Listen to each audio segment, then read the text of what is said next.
Hello નમસ્કાર વિદ્યાર્થી મિત્રો. ધોરણ 10ની અંદર આપણે વિજ્ઞાન વિષયની પ્રયોગ પોથીનું સોલ્યુશન જોઈ રહ્યા છે વિદ્યાર્થી મિત્રો. આપણે 1થી 4 પ્રયોગનું સોલ્યુશન જોયું. હવે વિદ્યાર્થી મિત્રો 5મા પ્રયોગનું સોલ્યુશન જોવાનું છે. તો 5મો પ્રયોગ છે હેતુ. આપેલા નમૂનાના દ્રાવણનો એસિડ છે કે બેઝ તેની પરખ કરવાની છે. એટલે કે જે નમૂનો આપેલો છે એ નમૂનો એસિડિક છે કે બેઝિક, એ દ્રાવણનો નમૂનો એસિડિક માધ્યમ છે કે બેઝિક માધ્યમ છે એ આપણે તપાસવાનું છે. નમૂના આપણને આપ્યા છે હાઇડ્રોક્લોરિક એસિડ એટલે કે HCl, ત્યારબાદ આવે છે sulphuric acid H2SO4, nitric acid HNO3, acetic acid CH3COOH, sodium hydroxide NaOH, potassium hydroxide KOH, calcium hydroxide CaOH, magnesium hydroxide MgOH, ammonium hydroxide NH4OH. સૂચકની અંદર વિદ્યાર્થી મિત્રો વાત કરીએ તો લાલ લિટમસ પત્ર, ભૂરું લિટમસ પત્ર, ફિનોલ્ફથેલિનનું દ્રાવણ, મિથાઇલ ઓરેન્જનું દ્રાવણ. સાધનો વાત કરીએ વિદ્યાર્થી મિત્રો તો 4 વોચ ગ્લાસ અને ડ્રોપર. અહીંયા આપણે વિદ્યાર્થી મિત્રો આકૃતિ આપી છે. આકૃતિ પ્રમાણે આપણે પ્રયોગ કરવાનો છે.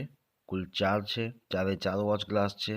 તો નીચે અહીંયા આકૃતિ વિદ્યાર્થી મિત્રો દોરવાની છે જે મેં તમને અહીંયા બતાવી છે. ત્યારબાદ વિદ્યાર્થી મિત્રો જોઈએ આપણે પ્રયોગ પદ્ધતિ. એટલે પ્રયોગ કેવી રીતે કરવાનો છે. સૌપ્રથમ 4 વોચ ગ્લાસ લો. ત્યારબાદ દરેક વોચ ગ્લાસમાં મંદ હાઇડ્રોક્લોરિક એસિડના થોડા ટીપા નાખો. હવે આકૃતિમાં દર્શાવ્યા પ્રમાણે તેમાં લાલ લિટમસ પેપર, ભૂરું લિટમસ પત્ર, ફિનોલ્ફથેલિનનું દ્રાવણ અને મિથાઇલ ઓરેન્જનું દ્રાવણ નાખી તેની કસોટી કરો. આ રીતે દરેક દ્રાવણની સૂચકોની મદદથી કસોટી કરો અને તેનું અવલોકન નોંધો. અવલોકનમાં આપણને શું જોવા મળે છે એની ચર્ચા કરવાની છે વિદ્યાર્થી મિત્રો. તો અવલોકન આપણે છે ને અવલોકન કોષ્ટકની અંદર નોંધવાનું છે. તો અવલોકન કોષ્ટકની અંદર સૌથી પહેલાં HClનું દ્રાવણની વાત કરીએ, બરાબર છે. તો HClનું દ્રાવણની અંદર આપણે પ્રયોગ કરતો લાલ લિટમસ પેપર પર રંગ પરિવર્તન કરતું નથી, બરાબર છે. ભૂરા લિટમસ પેપર પર અસર તો કે લાલ બનાવે છે. ફિનોલ્ફથેલિનના દ્રાવણ પર અસર તો રંગવિહીન કરે છે અને મિથાઇલ ઓરેન્જના દ્રાવણ પર લાલ બનાવે છે. ત્યારબાદ વાત કરીએ H2SO4, HNO3 અને CH3COOH. આ જે છે એ લાલ લિટમસ પેપર પર કઈ અસર જોવા મળે છે. તો H2SO4, HNO3 અને CH3COOH લાલ લિટમસ પેપર પર રંગ પરિવર્તન કરતું નથી. જ્યારે ભૂરા લિટમસ પેપર પર શું કરે છે, લાલ બનાવે છે. H2SO4ને પણ લાલ બનાવે છે, HNO3ને પણ લાલ બનાવે છે અને CH3COOH ને પણ લાલ બનાવે છે. ફિનોલ્ફથેલિનનું દ્રાવણ પર અસર શું કરે છે, તો H2SO4 રંગવિહીન કરે છે, જ્યારે મિથાઇલ ઓરેન્જના દ્રાવણ પર અસર લાલ બનાવે છે. HNO3 પર ફિનોલ્ફથેલિનનું દ્રાવણનું અસર તો રંગવિહીન કરે છે અને મિથાઇલ ઓરેન્જને લાલ બનાવે છે. ત્યારબાદ વાત કરીએ NaOH.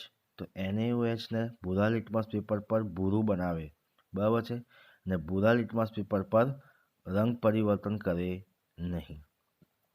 ફિનોલ્ફથેલિનનું દ્રાવણની અસર આપણે વાત કરીએ વિદ્યાર્થી મિત્રો તો ગુલાબી બનાવે છે, જ્યારે મિથાઇલ ઓરેન્જના દ્રાવણ પર પીળું બનાવે છે. KOH વાત કરીએ પોટેશિયમ હાઇડ્રોક્સાઇડ.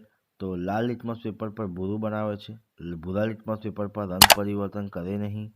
ફિનોલ્ફથેલિનના દ્રાવણ પર ગુલાબી બનાવે અને મિથાઇલ ઓરેન્જના દ્રાવણ પર પીળું બનાવે છે. બીજી વાત કરીએ તો CaOH, બરાબર છે, એ પણ લાલ લિટમસ પેપર પર અસર ભૂરું બનાવે છે, બરાબર છે. લિટમસ પેપર પર અસર રંગ પરિવર્તન કરે નહીં, બરાબર છે. ત્યારબાદ ફિનોલ્ફથેલિનના દ્રાવણ પર રંગ ગુલાબી બનાવે છે અને મિથાઇલ ઓરેન્જના દ્રાવણ પર રંગ પીળો બનાવે છે. MgOH તો એ પણ લાલ લિટમસ પેપર પર ભૂરું અસર બનાવે છે, એટલે ભૂરું કરે છે અને ભૂરા લિટમસ પેપર પર રંગ પરિવર્તન કરે નહીં. ફિનોલ્ફથેલિનના દ્રાવણ પર ગુલાબી બનાવે છે અને મિથાઇલ ઓરેન્જના દ્રાવણ પર પીળું બનાવે છે. NH4OH તો લાલ લિટમસ પેપર પર અસર તો ભૂરું બનાવે છે, આમાં રંગ પરિવર્તન થતું નથી, જ્યારે ફિનોલ્ફથેલિનના દ્રાવણ પર ગુલાબી અસર બનાવે છે. મિથાઇલ ઓરેન્જના દ્રાવણ પર અસર તો કે પીળું બનાવે છે. તો વિદ્યાર્થી મિત્રો આ હતું લિટમસ પેપર, લાલ લિટમસ પેપર અને ભૂરા લિટમસ પેપર પર અસર કેવું દેખાય છે એ, અને ફિનોલ્ફથેલિનનું દ્રાવણ અને મિથાઇલોનિનના દ્રાવણ પર અસર કેવા કલરનું અસર થાય છે એ આપણે જોયું. તો વિદ્યાર્થી મિત્રો ત્યારબાદ આવે છે નિર્ણય. તો આમ અવલોકન કરતાં જણાય છે કે એસિડ ભૂરા લિટમસ પત્રને લાલ બનાવે છે, જ્યારે બેઝ લાલ લિટમસ પત્રને ભૂરું બનાવે છે. આમ રંગ પરિવર્તન દ્વારા એસિડ અને બેઝનું માધ્યમ જાણી શકાય છે. ત્યારબાદ વિદ્યાર્થી મિત્રો આપણે વાત કરીએ જ્ઞાન ચકાસણી. તો જ્ઞાન ચકાસણી અંદર આપણી પાસે પ્રશ્નો છે. એ પ્રશ્નો આપણો જવાબ આપણે આપવાનો છે. શું કીધું છે? નીચેના દરેક પ્રશ્નની નીચે આપેલા વિકલ્પોમાંથી સાચો વિકલ્પ પસંદ કરીને ઉત્તર લખો. નીચે પૈકી કયો પ્રબળ એસિડ છે? તો આપણને વાત કરીએ તો A, B, C અને D તો 4 ઓપ્શન આપ્યા છે. એમાંથી સાચો ઓપ્શન ડી નાઇટ્રિક એસિડ જે છે એ પ્રબળ એસિડ છે. બીજો પ્રશ્ન છે નીચે પૈકી કયો બેઝ છે? તો વાત કરીએ તો A, B અને C અને D એમ 4 ઓપ્શનમાંથી બી ઓપ્શન એટલે કે પોટેશિયમ હાઇડ્રોક્સાઇડ આપણને બેઝ કહેવામાં આવે છે. નીચે પૈકી કયા ક્ષારનું દ્રાવણ pH 7 હોય છે? એટલે અહીંયા જે આપેલા ક્ષાર છે એનું pH 7 હોય છે. તો આપણી પાસે છે KNO3 એટલે કે ઓપ્શન ડી સાચો છે. ત્યારબાદ આપણી પાસે વિદ્યાર્થી મિત્રો ખાલી જગ્યાની અંદર વાત કરીએ તો ખાલી જગ્યાની અંદર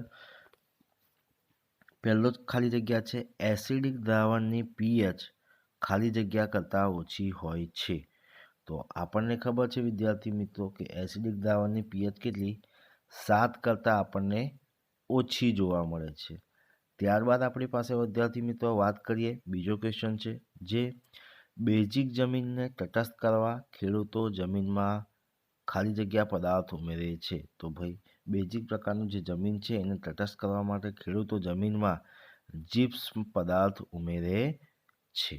તો વિદ્યાર્થી મિત્રો આ હતું આપણી પાસે કયો પ્રયોગ નંબર 5નું સોલ્યુશન જે તમારા માટે ખૂબ જ અગત્યનું છે. તો વિદ્યાર્થી મિત્રો આ વિડીયો તમને ગમ્યો હોય તો લાઈક કરજો, શેર કરજો અને કમેન્ટ કરજો.